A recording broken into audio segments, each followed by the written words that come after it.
Et vous allez taper dans les mains, d'accord? On nous avait dit que les églises étaient désertées. Ok, on peut lever les mains en haut. Vous êtes tous des instruments ce matin. Je chantais. Mais ce n'est pas une paroisse comme les autres. Pas du genre cathédrale. C'est un ancien supermarché.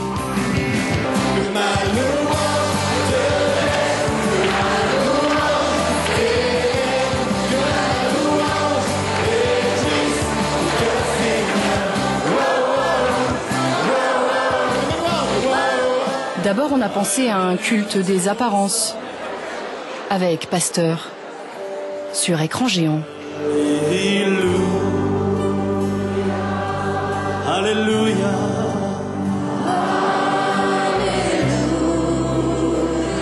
Et puis on a senti une émotion impalpable. Pour le païen, c'est de l'air là, en haut. Mais pour eux, c'est Jésus.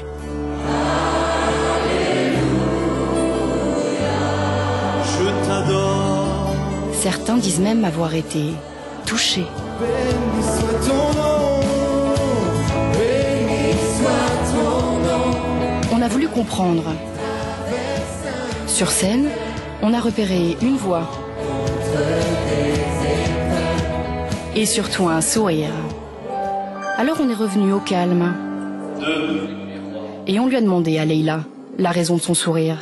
On n'a pas de coutume, on n'a pas de façon de faire type. Je veux dire, on ne dit pas il faut prier comme ça, il faut faire ci le matin au réveil, il faut faire ça. Je veux dire, on est libre, on a une relation complètement libre avec Dieu.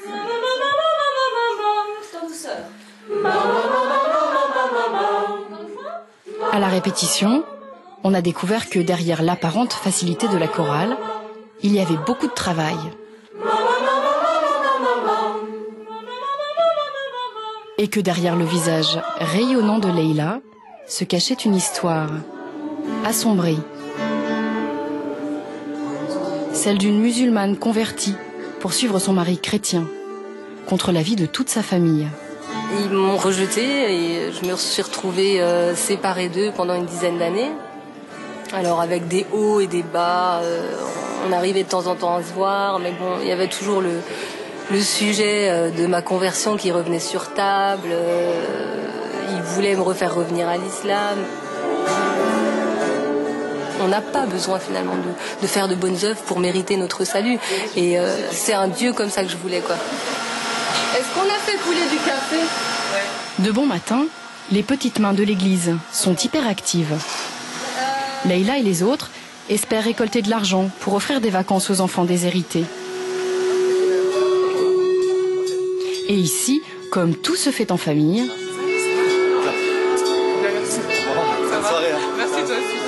Voilà Jérémy, son mari. Bon Michael, tes filles, elles sont où? Alors les super gâteaux-man. Gâteau-man. Woman? Gâteau-woman. Vous êtes rencontrés dans l'église avec Leïla ou pas du tout? Pas du tout. Non, pas du tout. Leïla, c'était où? Vous étiez rencontrés bien avant, c'est ça? À la sortie du collège. C'était une jeune fille, toute pétillante. Et moi je passais par là et puis voilà, je lui ai invité. Comme mon métier c'est de laver des vitres, donc je lui ai demandé si elle voulait pas que je lui lave. Enfin, je lui ai demandé si elle voulait pas que je vienne chez elle pour lui laver les vitres. Mais du coup, voilà, c'est comme ça que ça a commencé. Pas mal la technique d'approche. Ouais, un peu bidon, hein, un peu bidon, mais bon, ça a marché, quoi. C'est pas possible de rester assis, hein, parce qu'il faut essayer de toucher le sol. Jérémy passe ses samedis après-midi à jouer pour les enfants d'un quartier sensible.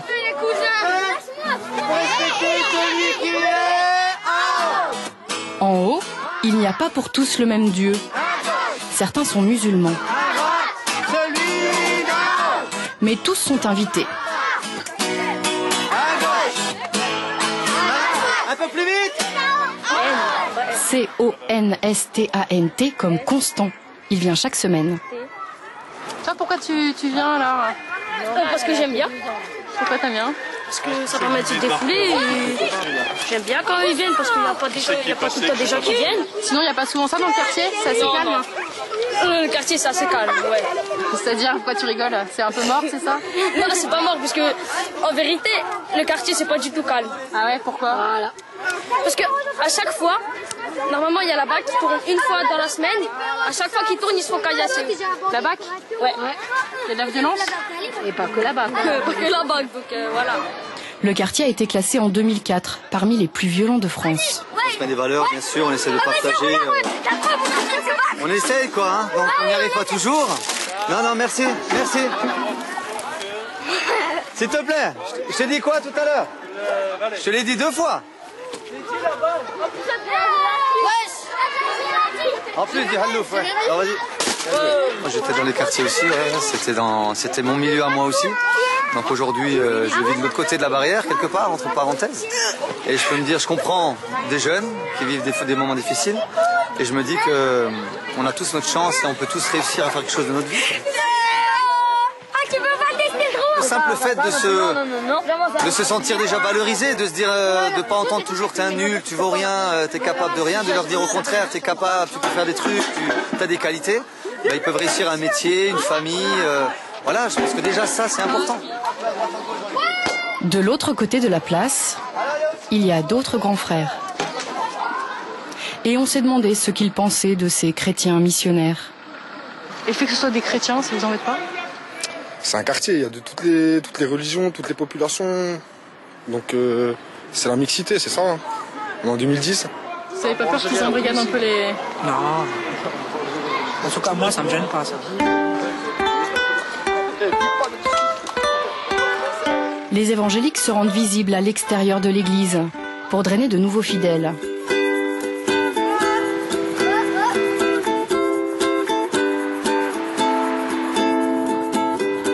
Ils sont présents dans d'autres quartiers difficiles de Mulhouse. Ils prêchent une parole positive dans une ville marquée par la crise industrielle. Ils cherchent à remettre sur les rails une population meurtrie par le chômage et tentent de ramener chacun vers le Dieu de la Bible. L'église s'appelle la Porte ouverte chrétienne. Au fur et à mesure des années, elle a beaucoup grossi. Elle est encore en train de s'agrandir. Samuel est le pasteur principal. C'est son père qui a créé la paroisse il y a 30 ans. Il a pris la relève. Et il a pensé à tout. Samuel, il va monter où cet escalier? Au ciel? L'escalier qui mène au ciel a un nom, c'est Jésus. Alors j'espère qu'il va mener beaucoup de gens au ciel. En vrai, il y aura tout un étage pour les enfants. Mais attention, le jour décline. Bientôt, le parking sera plein. Ce soir, c'est une grande soirée de chant. Ici, on dit louange, en hommage au Christ.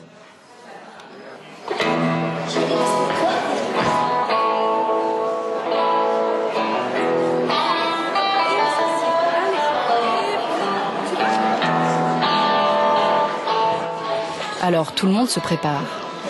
Vous venez de sortir du boulot, là, Leïla? Ouais, ça fait 1 heure que je suis sortie du boulot, donc faut que je mange, sinon je vais me sentir mal. Allez, Denis! Vous êtes crevé, là, un peu? Je vous sens fatigué. Ouais, j'ai eu une bonne journée, hein. J'ai une journée un peu cool, sûrement comme vous, un peu chargée, hein. Je suis content de me poser un peu et me préparer. Parce qu'après, il faut envoyer un peu. Ah, moi, j'ai rien à envoyer, moi, je vais... Il faut être énergique. Je sais pas si j'ai besoin d'être énergique, ça vient naturellement.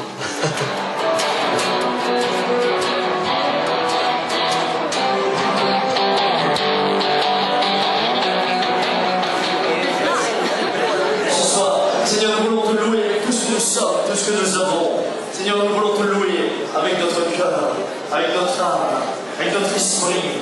Nous voulons te louer, Seigneur, de tout notre être. Merci pour ta présence. Merci pour ton amour. Continuons à le remercier. Continuez simplement tranquillement. Donc les musiciens au refrain, nous le lui dire à haute voix. Seigneur, je t'aime de tout mon cœur. Que chacun puisse le lui dire. Je t'aime de tout mon cœur. Dites-le avec vos mots, avec à vous. Dites-le avec vos phrases à vous. Moi, je sais pas, je peux pas le dire à votre place. Mais je sais que je peux le dire ce soir de tout mon cœur. Avec simplicité, je t'aime. Je t'aime. C'est du fond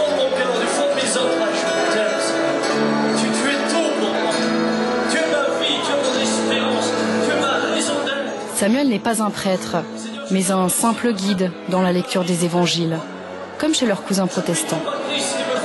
Cette église sans pape, ni hiérarchie, a séduit d'anciens catholiques, d'anciens athées. Des ouvriers, des médecins, des ingénieurs et des techniciens. Ils sont bien organisés. Grâce à leur régie, des milliers de croyants du monde entier suivent en direct le culte sur Internet. Une manière efficace de propager leur message.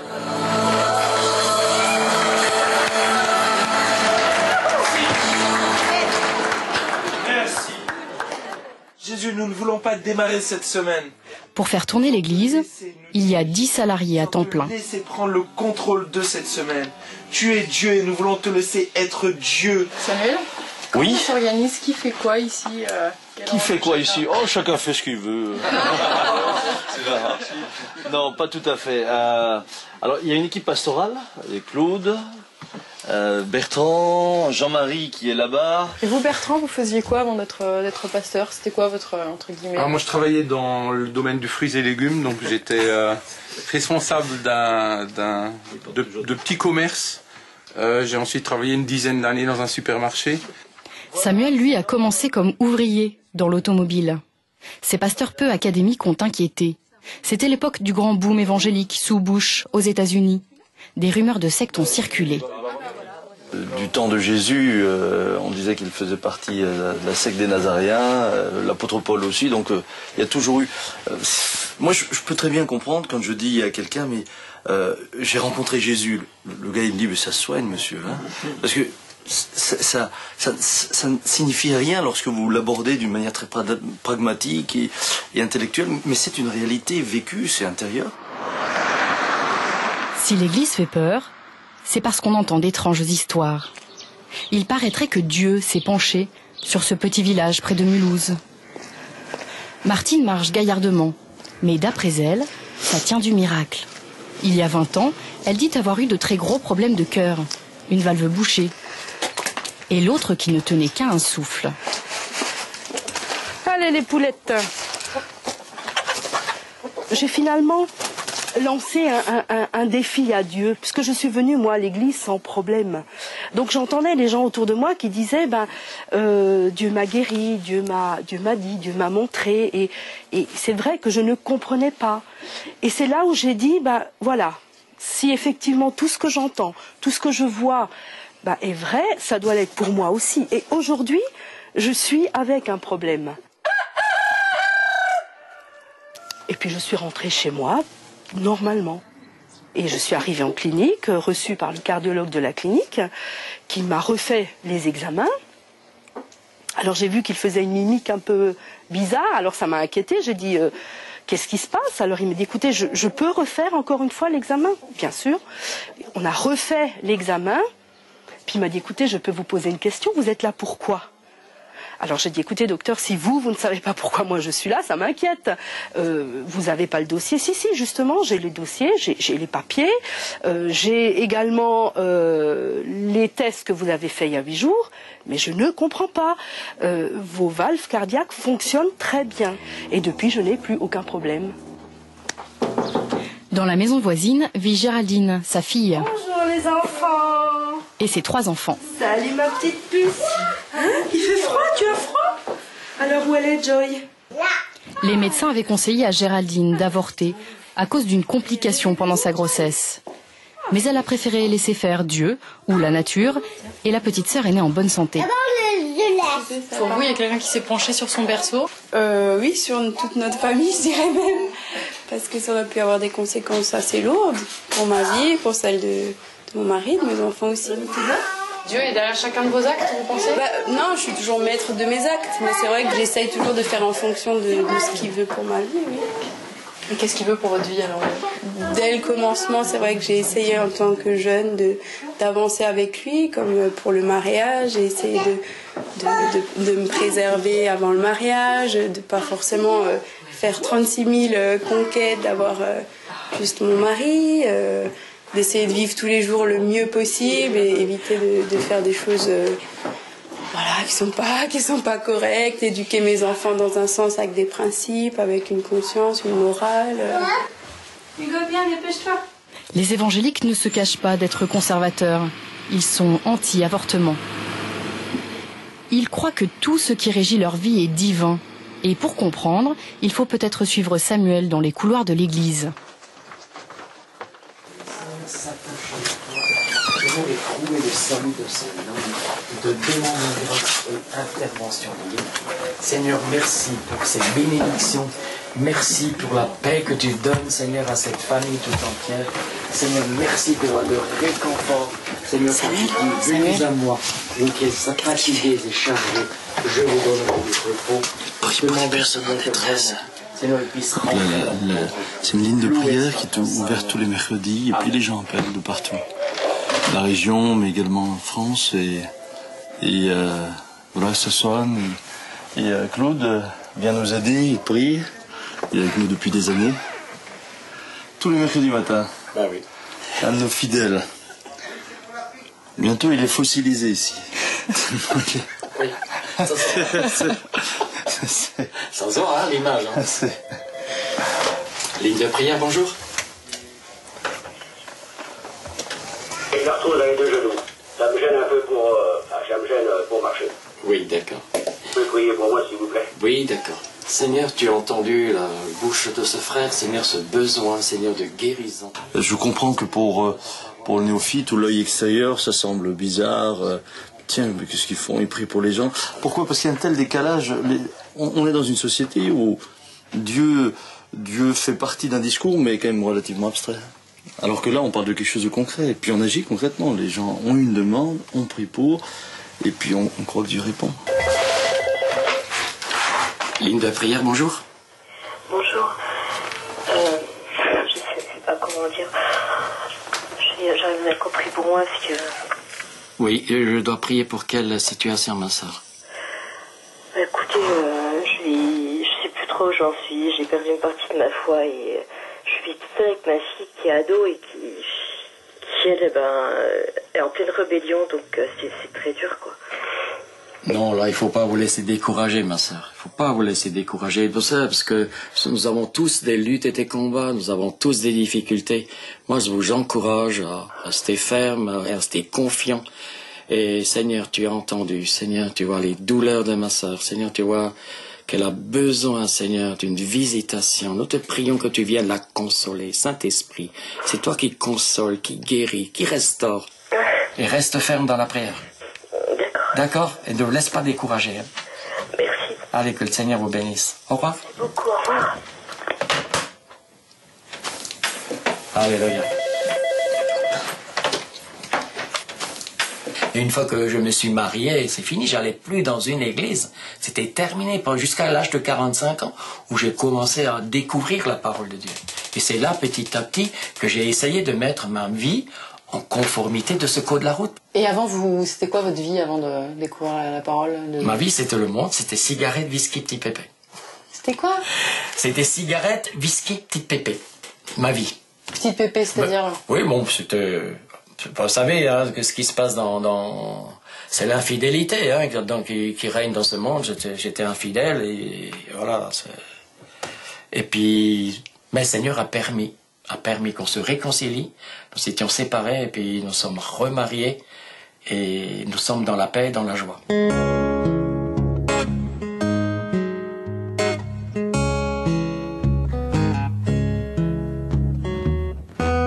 L'histoire de Claude est celle de nombreux fidèles. Des vies troublées, rentrées un jour dans le rang. Des gens perdus, qui ont enfin trouvé leur place. Sandrine a 26 ans. Elle est journaliste et espère la trouver aujourd'hui, sa place. Stressée, c'est le bonjour là? Ouais. Ça y est. Je suis stressée, émue, mais heureuse de ma décision. Je suis comblée en fait. Oublie pas le masque et le tuba. Et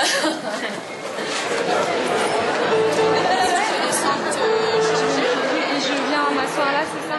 Dans quelques minutes, elle va rentrer dans les eaux du baptême, sous le regard de sa mère et de ses amis.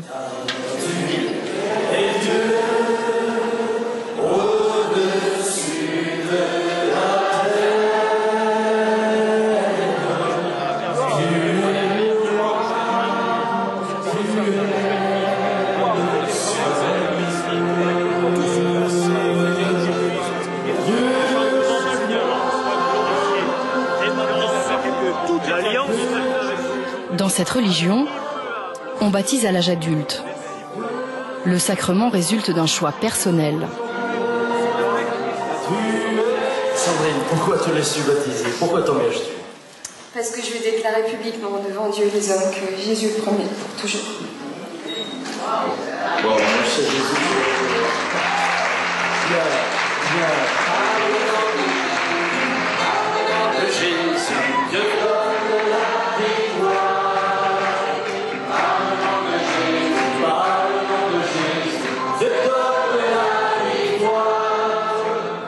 Gloire à toi, Seigneur. Tu as entendu de la bouche de ta fille la promesse qu'elle te fait. Cette promesse est scellée dans les cieux, au nom du Père, du Fils et du Saint-Esprit, dans la mort et la résurrection de Jésus-Christ. Crie de joie. Crie de joie.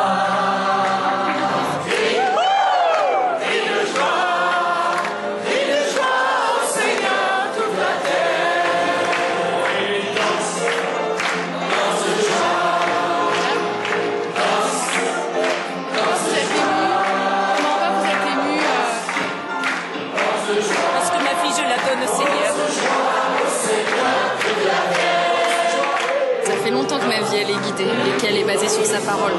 Donc en soi, ça va pas forcément changer quelque chose, mais après, il va peut-être se passer des choses qui se passaient pas avant et peut-être que Dieu va permettre certaines choses que... Voilà. Des centaines de croyants s'immergent chaque année ici ou ailleurs en France. Ils croient qu'en plongeant, ils sortiront la tête de l'eau et espèrent que ce jour sera le premier.